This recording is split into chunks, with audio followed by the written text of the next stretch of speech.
Hello and welcome to Casting the Net, filming from the OMLC studio on the Mount. This is actually our first episode we're able to film in person, so we have very special guests today. With us are John Vance, Barry Martin, and Chris Seaman. Welcome. Hi guys. Thanks guys. Awesome. And I'm here with Art, and I'm Ryan. All right, here we go. So let's go ahead and get started. We'll come up with the basic question. How long have you all been parishioners at OMC? And tell us a little bit about your family. Sure. So I've been a parishioner here for about 33 years. About half of my life has been a parishioner right here. And I grew up on a dairy farm back on the East Coast. And I wasn't a Catholic at the time. I bounced around between Methodist and Presbyterian, sometimes evangelical, depending on, who I was hanging out with at school. And I eventually went to a college out in Western New York. St. Bonaventure University was a Catholic university. And so God's providence has kind of had me go towards Catholicism, because at St. Bonaventure I met my wife Amy. And after a couple years of dating, we got engaged, and we married back in 1979. And 2 weeks after we were married, we deployed to Berlin, Germany. Mm-hmm. And back then, they didn't have internet. They didn't have any ways to text back and forth and so on. But really, the only way you could communicate was through phone calls and writing letters. So for 3 years, we had to learn how to have our own relationship with each other. And so for our career in the military, Amy went with me. We were all over the world. And one of my postings along the way was here at San Diego State University. And so we bought a home. And when I got reassigned, we kept it. And when it was time to retire, I said, honey, where should we go? We can go anywhere we want to. And she said, well, we have a house in San Diego, silly. and so we settled back here. So that's my background there. There's more to be. There's more to tell. We'll try to there's more. Down the line. All right. So how about you, Barry? My turn. We moved to Penasquitos in 1987, so we've been parishioners since then. I guess that makes about 34 years. All right. And good long time. My wife Marty and I raised 2 kids here, and we continue to attend, and we love it here. So awesome. We don't have any immediate plans to escape to anywhere else, but it's not a bad place to live. Yeah, it's pretty nice. So all right, that's it. So the specific question is, how long have you been a parishioner? And tell us a little bit about your family. Okay, 25 years, and I grew up in a military family. My dad was in the Marine Corps, which is how we ended up in San Diego County in 1972, after traveling a lot before that. And my wife and I, Sandy and I, met in a Catholic youth group at St. Francis in awesome. Vista. And it's a hard place to leave, San Diego County. And we've raised 3 kids here, and 2 of them are local right now. Okay. We're blessed with that, and with 3 grandchildren, actually 1 on the way, so 4. Oh, congratulations. Thank you. Congrats, yeah. And I have one son, Mitchell, who's living in Stockholm, Sweden. He's married, and hopefully they'll be starting to give us some grandkids too. Awesome. No pressure. No pressure. All right. Well, thank you for sharing a little bit about your background. But one thing that I wanted to ask about, so you all been longtime parishioners at OMC. So could you share one memory, each one of you, that sticks to your mind about OMC, our community? It's hard to pick one, isn't it, Barry? Yeah. Well, there's a lot. I think one of the things that sticks out most for me was the building of the new church. Mm-hmm. I got this crazy idea of doing a time-lapse photography thing from the air. And so about once every 3 weeks or so, I took the plane out and circled around and took a bunch of photos. Nice. And somebody made a CD of those, and for the ceremony, the dedication ceremony, they had it running, and it was pretty cool. That is cool. That is cool.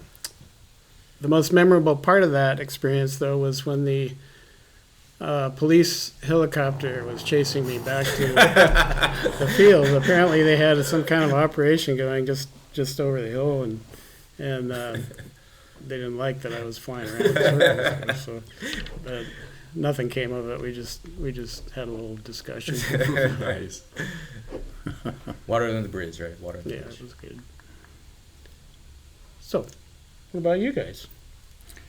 Well, yeah, there's so many. I've been a parishioner for a long time, but I didn't really get very active until more recently, I'd say maybe 8 years ago. And it seems to correlate with the new church and Father Anthony coming here. And I just, I just felt the Spirit guiding me to get more involved and active. Sandy and I have been active in various parishes around the county before. Okay. You know, St. Pat's, we lived in Carlsbad for a while. We were in the choir there. OMC in La Jolla when I was going to school, UCSD. Okay.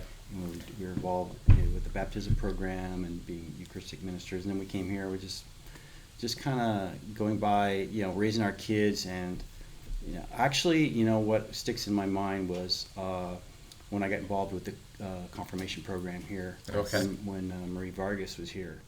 And that's when Sean, my oldest, was in the program, so I thought maybe I should get involved. And I think that was one of the best moves I've ever made. Just for him to see me get involved was, made it more important to him, I think. And what I found was myself was just getting more involved and interested and engaged with the parish. And because we all get involved in our ordinary life, Right. And I started to realize, hey, there's all these different programs at the parish. Right. There's something for everybody, and it's not always apparent if you just go to mass and just go home, but there's so much, and now I'm realizing, I'm quite involved in a lot of different things, and I'm realizing that there really is something for everybody here. Right. But you just have to kind of look for it. Right. Yeah. There's something that really stuck to me when you said that you've been a parishioner for quite a long time. Yeah. But only the last 8 years you've been involved. Yeah. So I think you could sense there's a discrepancy. Well, not a discrepancy, but how would you say your life is now more? Would you say your life is more fruitful now since being involved? There's so much more meaning in my life now. Before I was just kind of getting by and raising the kids, that focus. Now there's meaning to it, and I've just grown. I feel like I've grown personally, very spiritually, because of it, and it's kind of a new adventure for me. Nice. Good. Amen.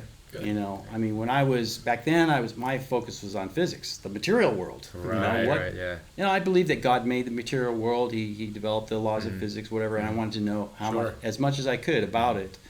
But then in the end, there's still a lot of mystery to it. But when I thought I knew it, I'm a cradle Catholic. I thought I knew everything about my faith and my religion and what we believed. And I realized, oh my gosh, I just didn't. There's so much more to it. I mean, once you go into scriptures and theology, you're just scratching. There's so much depth there with the lives of the saints, the sacraments, and everything. It's just so beautiful. And I've just only recently realized that. I'm still, incorporating it into my life and learning to share it with others. And that's very fulfilling. Great. And maybe that's the best word that I could say, is that I feel more fulfilled as a human being, when I'm really living out the faith. But needing the churches, the church, the faith, and the programs here at OLMC. I love it. If I could just second a lot of that. He said it so well. And then we'll go to John. I usually I try to keep things short, but I wasn't gonna say it. he inspired me. There are so many things that are here now, and I have to say that it kind of hinges on the atmosphere that's been created here. Yeah. And I'm not trying to make any points or anything, but Father Anthony is really the big reason for that. And under his leadership, I think this parish has just blossomed. And I've become so involved in so many things. It's like, it's almost my job now. Well, we can count on you, Barry. Yeah. Well, it's our vocation. That's Yeah. our, Well, actually, just- we see the three of you everywhere. So, I mean, you guys are very present. Yeah. And that was one reason why we're excited to talk with you. Yeah, Yeah. good. No, that's good. I just just a couple of. There's two items that I'd just like to point out. The first one, of course, is our son was born here in 1989, and he was baptized here in Father Frank Hall, and that was a very, very pivotal moment Yeah, very for special. him. And then the other one that was a personal one. The other one is more of a parish-wide one. Amy and we taught faith formation for 8th graders for 4 years. Awesome. Just a few years ago, we passed the baton to the next team. And that was just a fantastic experience to see the young people learn their faith and share their faith and grow in that particular ministry. We loved it. Yeah. That's good. It's a fun age to teach. Yes, it is. That subject. It can be challenging, but it's fun. Awesome. So the three of you are obviously close friends. You've spent a lot of time together, and you do a lot of things for our parish together. But I want to know, when did you all become friends? Because you came from different backgrounds, different places, joined the church at different times. How did the three of you manage to, kind of coalesce and join together and do a lot of these things? Let me start with that a little bit. So Barry and Martin, and me and Amy are neighbors. We're only a few houses around the corner from one another. And we got to know each other pretty well early on because Barry's daughter, Kate, would watch our son babysit.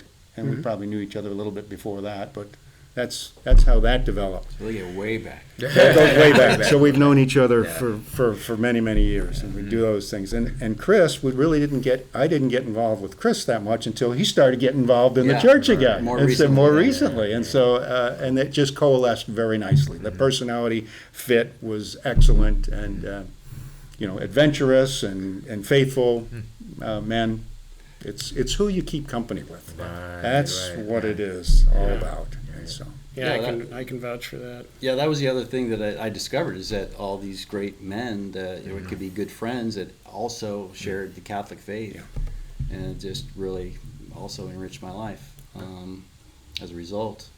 And there's a bunch of other friends that we have too. Right. I was working on the, again with Marie Vargas on the, I did some summer camps and things like that, helped out with the confirmation classes.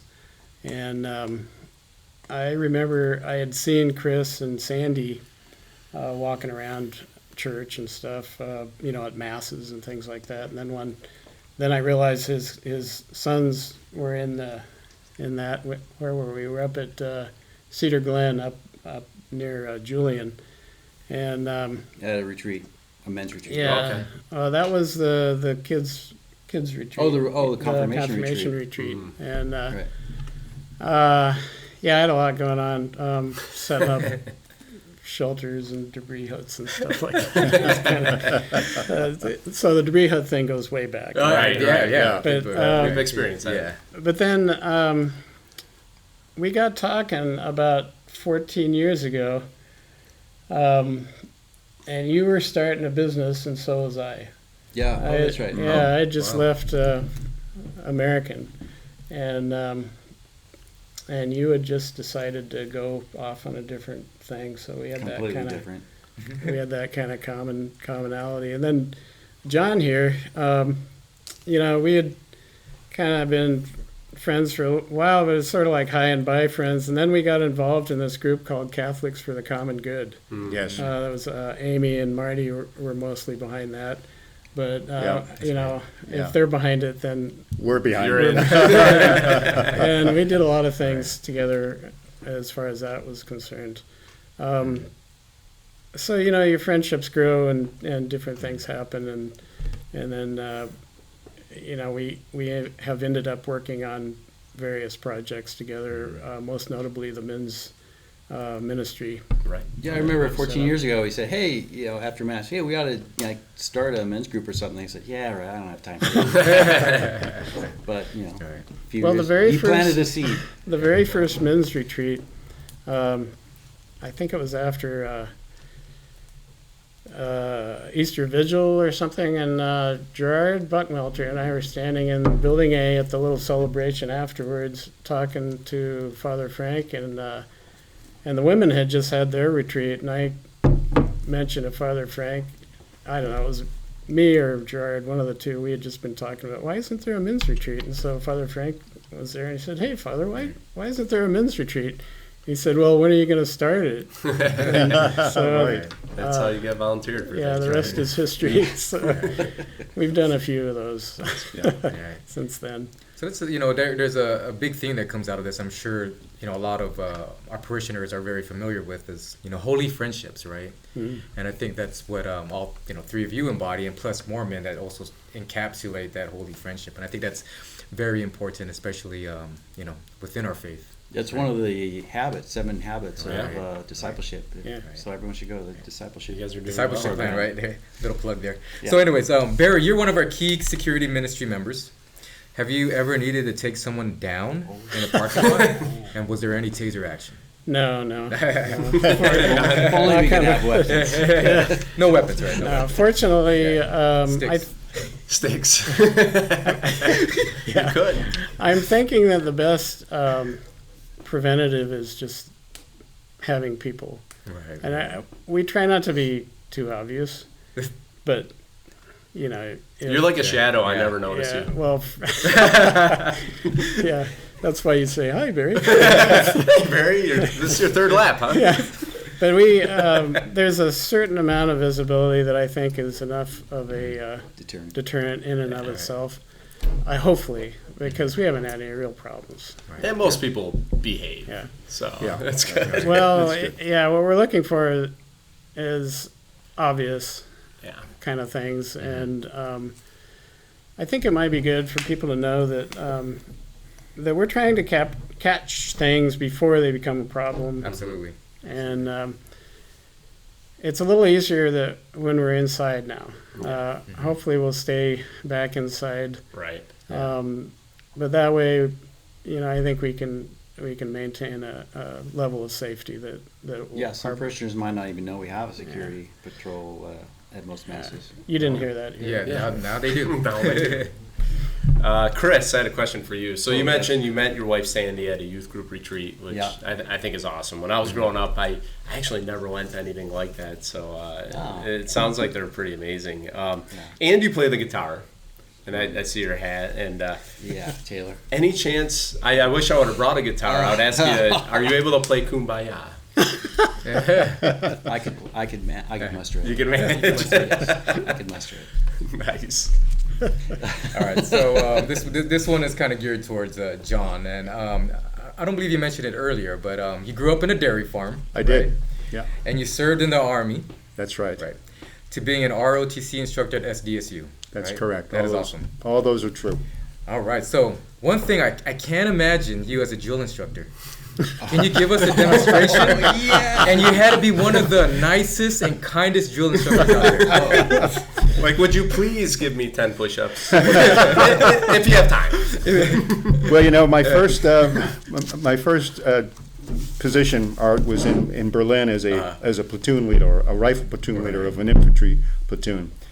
And the first thing I did when I got there, the next morning, I asked my platoon sergeant to fall out the troops so I could do an in-ranks inspection.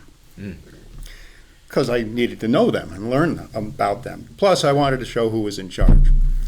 So I walked by in front of every troop. My face was about, like you've seen on the drill sergeant movies and stuff like that. I was an Army infantryman, but I would look them up and down, look for eggs on their cheeks, messes on their uniforms, those kinds of things, and then sharply move to the next one and do all those things until I inspected the entire platoon. Now, I wasn't sure how well I did because the platoon sergeant dismissed, and then we went upstairs to the office, and I asked him, how did I do? And the platoon sergeant said, and he'd been doing this thing for 14 years, and he'd seen probably that many second lieutenants come through. He said, you did fine, and that was the end of it. And that set the standard for the rest of the tour. Nice. Very nice. Yeah. All right. Yeah, that's cool. I mean, I just wanted to kind of interject here with Chris being, military bred, and for me being Filipino. I mean, which is pretty rare. Yeah. I'm actually an Army brat. See? Yeah. So yeah. So What are you doing in San Diego? well, my dad was a recruiter, so. That's awesome. So we talked about holy friendships, and it is one of the pillars that all of you are involved with. Can you talk a little bit? How has your friendship with each other affected your faith? You alluded to it and how you've grown so much more, but could you maybe expand a little bit on that and tell us a little bit more specifically about this group here with the three of you? Yeah. Who do you want to start? Well, I'll start. yeah. So actually, both of these men have been very instrumental in my faith. Basically, I think the word is accountability. And well, that's one word. Well, Barry and I actually are accountability partners with the discipleship program. Okay. So we meet once a month, and Kindgom Men as well. They kind of overlap. But yeah, it is Kindgom Men. Yeah, discipleship program should have an accountability partner, I think. But anyway, so that's very helpful to grow in our friendship and also hold each other accountable in our our. You're pretty strict with each other. Is it a challenge? Oh yeah. Yeah, the assignments that Barry gives me, they're pretty tough. And then John and his leadership and with in the Knights and is very inspiring. Both of them have been Grand Knights, Right. and just their leadership has been inspiring to me, and so it helps me to be I kind of want to be a holier, and to want to learn more and want to be what Christ wants all of us to be, better great. Christians and followers of Christ. If I could touch on a personal example of how that happens, how that manifests itself in reality. And we'll probably come back to this, but a few years ago we had a full solar eclipse that came across the United States. And I thought that would be a very cool thing to see, but we couldn't see it from here. We had to go somewhere else. We needed to go to Idaho. Okay. So I said, Barry, let's fly up to Idaho.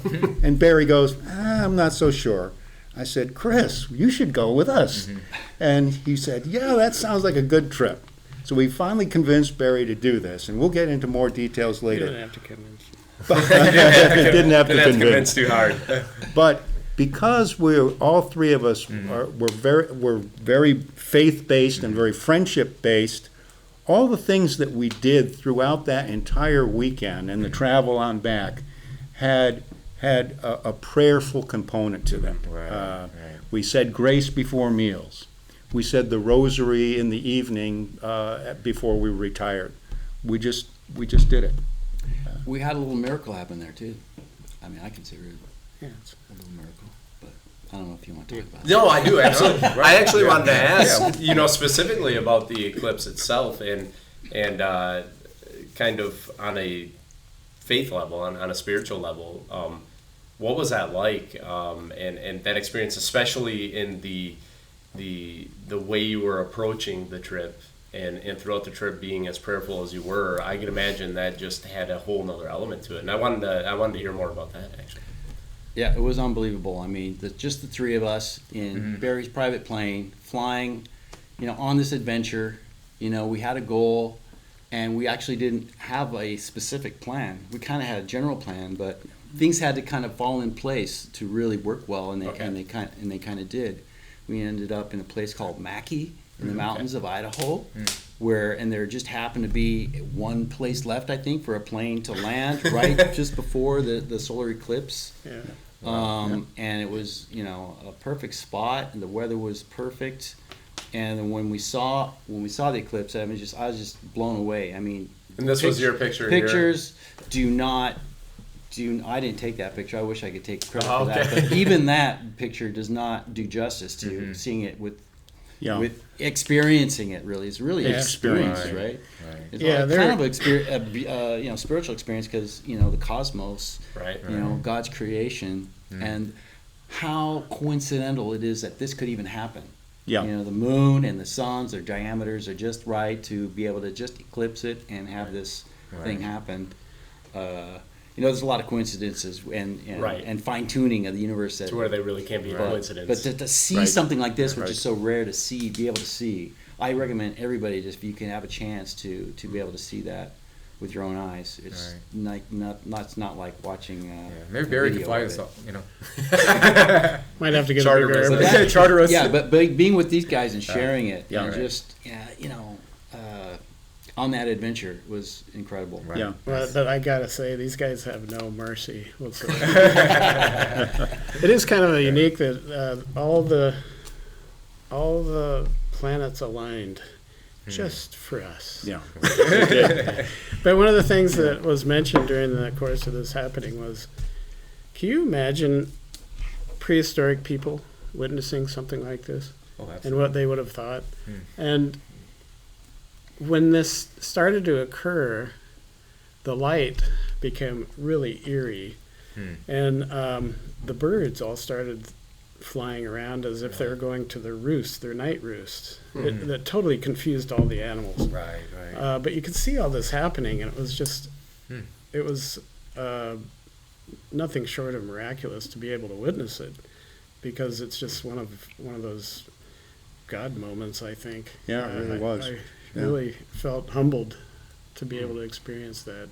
To get a physical sense of what it was like, when you first get up in the morning and you see a very dim blue light along the horizon as the sun's just barely coming up to the east, imagine that all 360 degrees around you. Right. Yeah, It wasn't pitch black, but it was very dark, and all you saw was that little rim of blue all around Right, yeah. Wow. the whole horizon.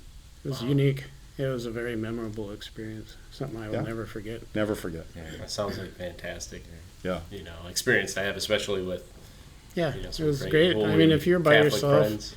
yeah, it wouldn't have been as rich an experience, but it was good. Good. John, I wanted to ask you a question. So when we were talking before we sat down to have the interview, you mentioned that you've been a parishioner at LMLC for quite a while, but you hadn't joined the church until a little bit more recently. Yes.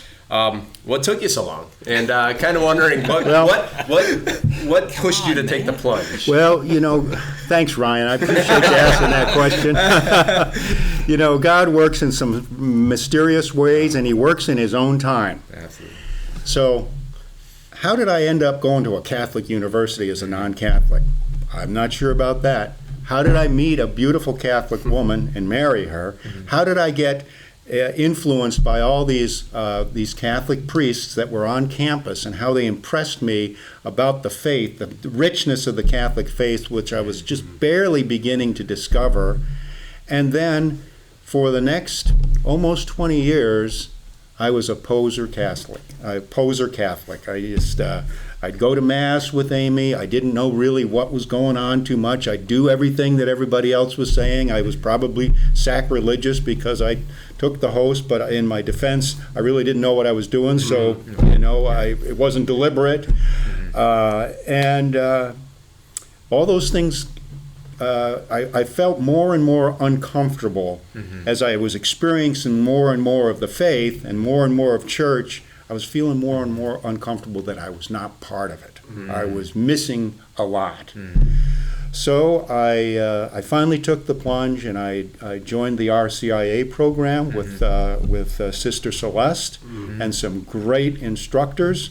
And after 4 years of that, I was confirmed in 2009. Awesome. Wow. And another driver was our son Jonathan. Had just finished high school and was going to the academy, but had gotten sucked into the Mormon faith. And so I had to prove, another thing was I had to prove that I truly was was faithful to my actions by fulfilling my obligation to become a Catholic. Right. Amen. And so then after that, that was a beautiful Easter Vigil ceremony, and I was, after that, no longer a poser. That's right. Good feeling, huh? Yeah, fully Great in. story. Right on. Thank you for sharing that. That's a really good thank story. you. Yeah. All right, so you are all active in Knights of Columbus, men's group, and follow a discipleship plan, correct? Right. All right, Kingdom Men. Kingdom Men, And and Kingdom Men, Kingdom right? So all of that is very counterculture, I would say. So what challenges has it brought you in trying to stay true to your plan, and what fruits has it borne? The biggest challenge for me has been trying to negotiate the relationships with my kids, who have been subsumed, it seems, into the culture. Right. It's been difficult. It's been hard for us, especially for Marty, to watch the changes in attitudes. They go off to college. You're thinking, they got a great foundation here, Right. and they came out the other end, and it's like, what happened? So that's been difficult, and I've resigned myself to the fact that a lot of us have gone through a similar kind of a circular path, and I just hope that they'll end up back at one point in time, hopefully sooner than later.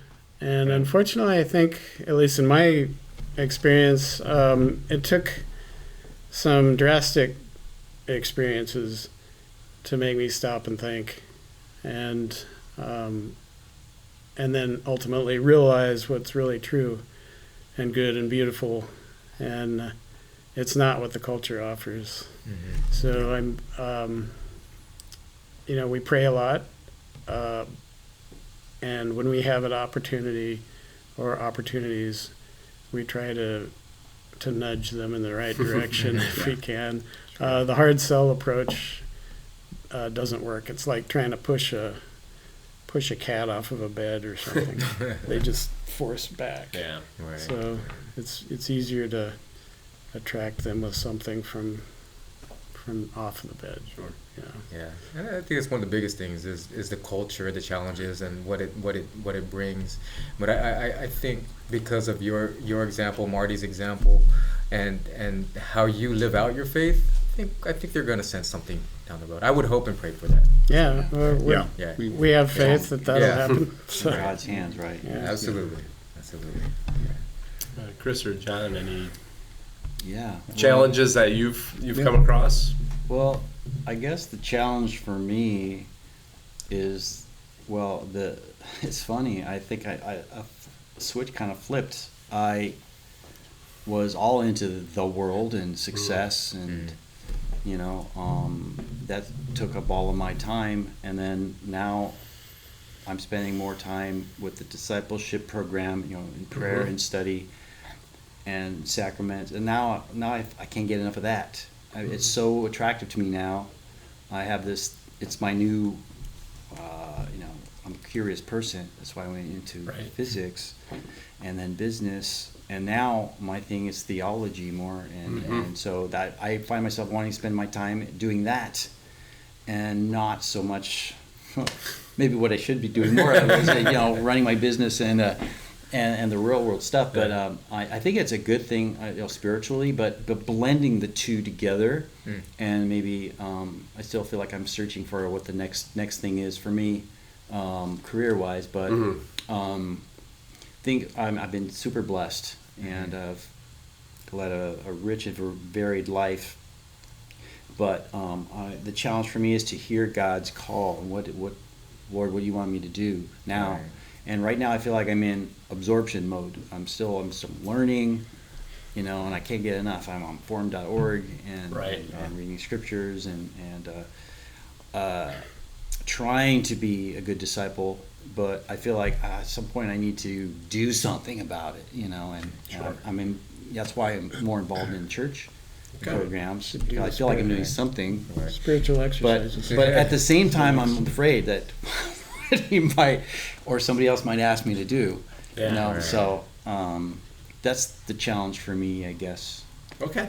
If it's, You know, I really like what you kind of expressed over here regarding, you know, world coming back to church and being really immersed, and really trying to reconcile both of that, right? Yeah. And, you know, how Right. to live out more so now above that. Your faith is that much more important, but also, of course, your responsibility to your business, right? Responsibility to the people that Right. or in a sense, you know that. Yeah. So what I'm looking for, like, need you in that sense, you know, that, right. yeah. Well, So- what I found, I'm starting to find is that when only recently are we able to come together and actually face to face, and what I find is it's an opportunity for evangelization. Yeah. You know, in a very subtle ways, helping them to be, but they start to trust you and look to you for, you know, advice sometimes, and I just have to remember both. You know, it's like two minds right now, and I want to kind of meld the two. It's you know, I want to help you to be successful in this world and make money, and yes, that's important too. But there's other things that are important in life, and why are we doing this? Is to serve, you know, society and to serve the Lord. And I'd be a little careful about how I say things.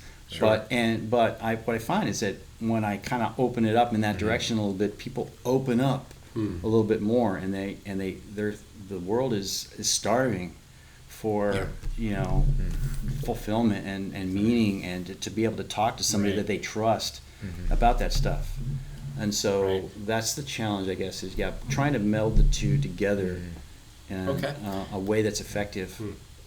Yeah. Nice. I'd like to just touch on briefly, you know, my faith journey's been a little bit different than some people's, and it really kind of slowly climbed. But when I was confirmed in 2009, it really went high. It peaked up. I was on fire. And the ministries that we're involved in and the friendships that we have with faith-based people, as we've touched on a little bit before, by surrounding yourself with those kinds of people and those kinds of thoughts and those kinds of experience, it keeps me up to the faith. Because if I don't do that, it'll sometimes tail off a little bit, and you know, you need to get that reinvigoration to get back up in there. And it's who you hang out with. And this RLMC community is just a fantastic way of staying engaged. You know, I have a little saying that's in my office. It says, "What do you need to give up in order to follow the Lord?" And sometimes I look at that and I don't do anything about it, and I should, right? But these ministries that I'm involved with, the Knights of Columbus, the discipleship, the Kindgom Men, and faith formation and things like that, that is all keeps the kindling going. Yeah, it's so important to in the discipleship program to develop habits. There's daily habits, there's weekly and monthly, but you know, prayer being the most important. Yes, absolutely. And taking the time to you know, listen Yeah, I and think have a conversation with the Lord. biggest thing is that you're able to let the Holy Spirit permeate and infect all aspects of your life. And the more that we get these influences and take advantage of those influences, the more you're inspired to do that. And the more that you maintain these habits, the habits of a good disciple, you'll be able to, that becomes natural. And the joy that follows, you know, sometimes you have adversities and things like that. It's easy to feel a little bit down, but Saint Therese said some things along those lines that really affected me. Basically, having to do with wanting nothing more than to be in friendship with Jesus. And if all the people around you are wanting the same thing, there's this commonality that Right. just can't be beat. And yeah, I recently had a friend who's I've been trying to capture, trying to evangelize. He's an ex-Catholic. I guess he was brought up Catholic, but fell away a long time ago. And it turns out that the opposite was happening. He was actually influencing me in a bad direction. I had to distance myself from that Right. person. And I felt like, oh man, I really blew it there. But maybe there's a seed that was planted. I don't know. Right. So you got to hope. Yep. But there's a lot to be said for hanging out with people who are of the same mind. Yeah, I mean, Yeah. look, this world, we're bombarded with Yeah. worldly media, and it's just so challenging to stay focused on what we should be, you know. So All right. Well, awesome. Thanks you. Well, that was some. Thank you for sharing. That's some pretty heavy stuff. Now we're gonna go into the final 5 questions, which this is you know, supposed to be now light, you're making me right? think. Yeah. We should have probably taken this more seriously. Now we're looking I at know, this, I how know, serious yeah. these guys are being. All right, so the way we do this is we have 5 questions for you guys, a couple Sure. specifically for each one of you, and then some as a group. I'll ask the first one. So, Chris, I have a question for you. So, I saw that you went to the Holy Land with Barry and Father Anthony, and that looked like a wonderful experience. So, you know, and you saw a lot of things there. So, I'm really going to test your what you learned. So, the question I have is, what restaurant in Jerusalem serves the best pizza? oh my, In Jerusalem? Yeah. that is a great question. I think it was the one next to the 5th station, Oh yeah, Right yeah. across, right? Yeah, it was right right, across, right where where the guard station was. where Jesus fell for Yeah. the first or second time. And this girl at the guard Yeah. station kept lowering her rifle towards us. Yeah, there was. That's They right. weren't We well noticed the trained. Israeli soldiers. Yeah, they're very young. They look like kids. Yeah. Right across from the The pizza restaurant, place. Okay. Yeah. which was right along the path of the Via Dolorosa. Via All Dolorosa. right. Thank Was you. it Pizza Flora by any chance? Flora? According to 579 Tamar on TripAdvisor, he gives it a 10 out of 10. Oh. Was that in the old city though? I'm not Or sure. is that the I'd have to western map part of it. it? Yeah, I wasn't that prepared. I don't remember that. All right, thanks. We'll give it to you. So across from the 5th station. So Across from the 5th station. All right, we'll keep that in mind. All right, so the next question is geared towards Barry. Uh-oh. We've heard you are quite the outdoorsman, right? So we wanted to put your tracking skills to the test with a little scat identification fun. Oh, you might have to Good. let our audience Me know too. what scat is. Scat is dropping. Droppings. animal droppings. Okay. So we'll So put them up here on the far- screen. It's so all the far. way. Okay. So A, B, and C. Yeah, these are easy. All right. Okay, what are they? Okay, so we've got A. this is A. I would go with a possum on that. Okay. Those are I don't have a measurement, but most likely cottontail. Okay. I And have some of those in my yard. These are all. You can find all these animals in San Diego. yeah, C is a bobcat. Bobcat. Okay. Okay. Now let's see the answers. Let's see how he did. Coyote was A. Oh, well, that's Rabbit, you're right on B. yeah. And C was a raccoon. Raccoon. Okay. Which is that's close, not bad. I bet if it was in color, you probably get a little It probably. Yeah. I didn't want to go too high def. It's a family show, so I went with the artist rendition. I gotta say, every time I wonder what an animal is, You call Barry up. I'll send him a picture. Hey, what is this? What was this? Okay, well, I think you did well. You did better than I would have. one job, out Barry. of three is so great. Oh well, yes, the mighty tracker. Yeah. All right, John. Yes. Your question. So you grew up on a dairy farm. That's right. You know a lot about those animals and the cows. So I've always wondered this: how long does a cow chew her cud in a day? A cow will chew its cud all day long. It never quits. And the cud is actually part of the regurgitated food in its first stomach out of 5, I'll have you know, that it regurgitates and just chews That's on pretty it gross. and swallows it and then chews it again all day Wow. long. Out of the three of you, who's the best at chewing cud? John. It's got to be. It's got to be John. It's got to be me. He's got the cud. Awesome. Creds. So the next question is for all three of you. So which two saints who were college roommates together formed the Society of Jesus in 1540? Oh, it's, Ignatius. Ignatius Loyola. and the second guy. There's, Yeah. his roommate. I know. We're counting on you, Barry. I don't know. I think I lost it back on the On the raccoon? raccoon back You there. want to see my resources on that one? Probably. I don't think they're right. One out of two. No, I know that it's Ignatius, hint. Yeah. X. Xavier. Yeah. St. Francis Xavier. How many other X? Okay. Oh, St. Francis, of course. You were correct on Ignatius of Loyola, though. All right. And then for the last one, since you guys are a great group of friends, holy friends, I wanted to see, do you know who the super friends are? Super friends. Like Superman, Batman, and That's 2 of them. There you go. There's 3 more. Iron so Man? Superman and Batman, not Iron Man. Wrong. Spider-Man? John, wrong. Nope, you're going. That's Marvel. You want to stay more on DC? not Robin. Man, Is he? DC. Robin's one of them. There's no DC like 70s. You got 2 left. 80s. There's 2 you're missing. 60s. So It yeah, wouldn't be- Batman or- Batman. There we go. Oh, I said Batman. you got Okay. Batman already. Would it be who's the big green guy? The Hulk. The Hulk. But That's that's wrong. That's the Marvel. other side. That's the other Marvel. That's not DC. Yeah.